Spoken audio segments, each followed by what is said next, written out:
9월이 시작됐습니다. 세 달을 알리는 빗줄기가 수도권에 내렸는데요. 그러나 무더위는 중순까지 이어진다고 합니다. 강릉의 가뭄 빨리 해소돼야 할 텐데 걱정이 많습니다. 시청자를 가스라이팅하지 않는 김용민 TV, 김용민 브리핑 시작하겠습니다. 먼저 오늘 아침 신문들의 주요 기사 살펴보겠습니다. 한겨레 단독 보도로 눈길을 끄는 소식 먼저 전해드립니다. 윤석열의 내란 방조와 위증 혐의와 관련해서 불구속 기소된 한덕수 전 국무총리, 최근 구속영장이 기각돼서 구치소를 나온 바 있지요. 그런데 검찰이 확보한 공소장을 보면 지난해 12월 3일 계엄 당시 그의 역할이 적나라하게 드러납니다.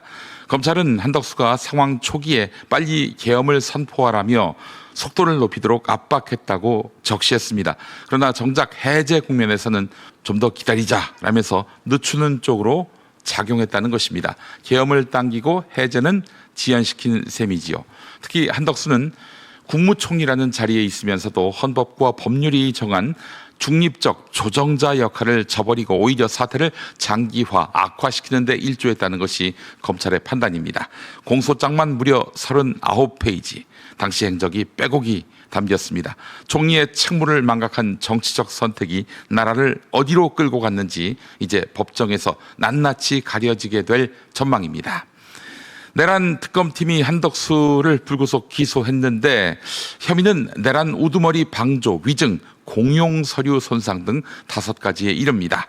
중앙일보 기사를 보면 특검에 따르면 한덕수는 지난해 12월 3일 윤석열로부터 개별 임무 지시 문건을 직접 전달받은 정황이 드러났습니다. 그런데 이 문건을 포함해서 한덕수는 국무위원들이 남긴 계엄 관련 자료를 모두 수거해 파쇄한 것으로 파악됐습니다. 또한 특검은 한덕수가 계엄 포고령의 위법성을 알면서도 윤석열을 만류하기는커녕 오히려 국무회의를 소집해서 절차적 정당성을 부여하려 했다고 보고 있습니다.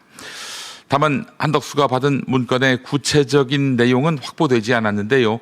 김용현 당시 국방부 장관이 국무총리를 포함한 6명에서 7명에게 문건을 전달했다 이렇게 증언했지만 세부 내용은 밝히지 않았습니다.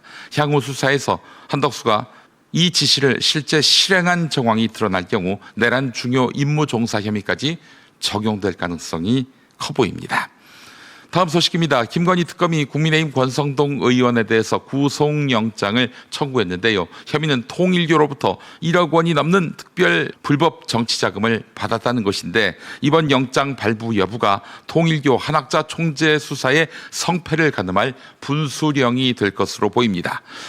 한학자 총재는 특검 수사 이후 처음으로 입장을 냈는데요. 불법적인 청탁이나 금전 거래를 지시한 적이 없다면서 강하게 부인했습니다. 권성동 의원 역시 대선 당시 인사차 방문한 것은 사실이지만 금품 수수는 없었다라고 주장하고 있습니다. 하지만 특검은 이미 윤영호 전 세계본부장 등 통일교 핵심 인사들의 진술과 물증을 확보한 상태입니다.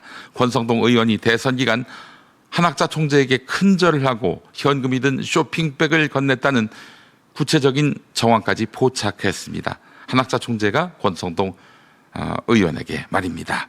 여기에다 메모 왕으로 불린 통일교 간부의 수첩도 확보했는데요. 한학자 총재 발언과 일정이 기록돼 있어 대선 전후 통일교 차원의 조직적 정치 개입 여부를 가릴 핵심 증거가 될 전망입니다. 특검은 권성동 의원 신병을 확보하는 대로 한학자 총재 소환 조사에 나선다는 방침입니다. 동아일보 기사였습니다. 다음 소식입니다. 윤석열이 탄핵 국면에서 대통령실 내부에서 이른바 플랜 B라는 비밀 지침이 가동된 정황이 드러났습니다. 조은석 특검팀 수사 결과 윤재순 전 대통령실 총무비서관이 지난 2월 직원들에게 탄핵이 인용될 경우 대통령실 전산 장비를 모두 초기화하라라는 지시를 내린 것으로 확인됐습니다. 심지어 제철소 용광로에 넣어서 폐기하라 이런 표현까지 쓰며 물리적 복구가 불가능할 정도의 훼손을 주문한 것으로 알려졌습니다. 문제는 이 시점이 탄핵 결정 한 달 전 그리고 대통령 기록물 이관 절차가 시작되기 이전이었다는 점입니다. 불법 계엄 관련 핵심 자료가 담겨 있을 가능성을 배제할 수 없어 단순한 인수인계 차원의 초기화와는 성격이 다릅니다. 대통령 기록물법상 대통령 기록물을 임의로 폐기하거나 은닉하는 것은 불법이기 때문입니다. 윤재순 전 비서관은 윤석열과 20년 넘게 검찰에서 인연을 이어온 최측근인데요. 이른바 복심으로 불리는 인물입니다. 특검은 플랜 B가 단순한 보완 조치가 아니라 조직적 증거 인멸 시도였는지 집중 수사하고 있습니다.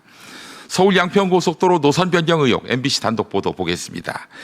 윤석열이 당선된 지 불과 19일 만에 국토교통부가 김건희 씨 일가 소유의 땅이 있는 강상면으로 노선 변경 작업에 착수한 정황이 드러났습니다. MBC가 확보한 특검 압수수색 영장에 따르면 2022년 3월 29일 국토교통부 도로정책과 김호 팀장이 용역업체 두 곳 관계자를 만나 양서면이 아닌 강상면을 종점으로 하는 노선을 최적안처럼 제시하라. 그러면 용역 수행 편의를 봐주겠다라고 제안했습니다. 두 용역사 대표는 이를 수용했고 불과 열흘 남짓 만에 기존과 전혀 다른 강상면 종점 노선을 내놓았습니다. 이 지역은 김건희 일가의 땅이 몰려있는 곳으로 알려져 있는데요. 문제는 윤석열 정권이 출범하기도 전, 즉 대통령 당선 직후 이런 움직임이 있었다는 점인데요. 특검은 국토부가 누구의 지시를 받았는지 또 당시 인수위나 여당 내부에서 압력이 있었는지 이를 집중 조사할 계획입니다. 오늘 아침 신문들 주요 기사 살펴봤습니다. 자, 계속해서 방송사 주요 뉴스는 어떠할까요? TV 뉴스 리뷰로 이어갑니다. 김 위원장은 전용 열차를 타고 중국을 방문할 가능성이 높습니다. 가장 최근 방중이었던 2019년에도 역시 전용 열차를 타고 이곳 단둥을 지나 베이징으로 향했습니다. 최근 몇 년 동안 전용기 참매 1호를 타지 않았고 단둥의 경비 상태가 강화된 걸로 볼 때 열차 이용 가능성이 높게 점쳐집니다. 열차를 이용한다면 평양에서 신의주를 거쳐 이곳 단둥으로 들어올 가능성이 높습니다. 과거에도 북한과 중국을 잇는 압록강 철교를 타고 단둥을 통과한 뒤 선양에서 중국 측 인사들의 영접을 받았던 선례가 있습니다. 6년 만에 다시 중국을 찾는 김정은 위원장. 전승절 열병식에서 시진핑 중국 주석을 사이에 두고 푸틴 러시아 대통령과 양쪽에 나란히 설 것으로 알려졌습니다. 탈냉전 이후 북중러 정상이 처음으로 한자리에 서는 겁니다.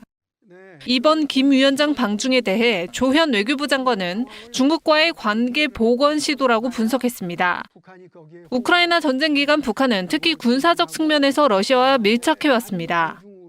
북에서는 러시아의 한계를 알았을 것입니다. 그래서 다소 소원해진 중국과의 관계를 다시 복원시킬 수 있는 기회를 보고 있었지 않았나. 김건희 국정농단 특검의 수사선상에 올라있는 통일교 한학자 총재가 처음으로 공식적인 입장을 밝혔습니다. 나의 지시로 우리 교회가 불법 정치자금을 제공하였다는 허위 사실이 유포되고 있습니다. 어떤 불법적인 정치적 청탁 및 금전 거래를 지시한 적이 없습니다. 윤영호 전 통일교 세계본부장이 교단 윗선의 지시를 받아 국민의힘 권성동 의원에게 1억 원의 불법 정치자금을 건넸다는 의혹에 대해 반박한 걸로 보입니다. 소방차 수십 대가 공설운동장에 줄지어 집결했습니다. 강릉의 국가소방동원령이 발령되자 전국에서 새벽부터 50여 대의 소방차들이 긴급 급수를 위해 모인 겁니다. 충남에서 달려온 소방차가 양양의 소화전에서 한 번에 12톤의 물을 받아와 강릉으로 옮기는 겁니다. 왕복 60km, 총 5회를 그러니까 한 300km 되겠죠. 300km 정도를 달려서 5회 급수를 할 예정입니다. 마을 의용 소방대원들도 나와서 긴급 급수 지원을 돕습니다. 소화전 이거 위치를 잘 모르니까 외지에서 온 차들, 그래서 이제 구분구분 배치되어 있습니다. 소방차가 홍제정수장에 부은 물은 하루 3,000톤의 식수로 사용됩니다. 하지만 1일 사용량의 3.5% 수준이어서 물 부족 상황은 여전한 상황. 김민석 국무총리와 정성호 법무부 장관, 윤호중 행정안전부 장관은 그제 서울 삼청동에 있는 총리공관에서 만났습니다. 윤창렬 국무조정실장도 동석했습니다. 정부 관계자는 검찰개혁 방안과 관련해 법무부의 정확한 입장을 듣기 위해 김 총리가 마련한 자리였다고 설명했습니다. 검찰청 폐지와 함께 신설될 중대범죄수사청은 행안부 산하에 두자는 민주당과 중대범죄수사청은 법무부에 두지 않고 적어도 행안부에 두거나 하는 안으로 지금 가고 있습니다. 중수청은 법무부 산하로 해야 한다는 법무부의 입장이 맞서왔습니다. 그렇게 됐을 때 과연 1차 수사기관들의 어떤 권한들이 집중돼 갖고 상호 인적 교류가 가능한 상태에서 어떤 문제가 발생할지 이런 점도 고려돼야 된다고 좀 보고 있습니다. 당정은 검찰개혁과 관련해 추석 전에 수사기소 분리란 원칙에 입각한 정부조직법 개편부터 끝내기로 했는데 그제 회동은 중수청을 법무부와 행안부 중 어디에 둘지 정부 입장을 정리하는 차원에서 총리가 두 장관을 불러 모은 걸로 풀이됩니다.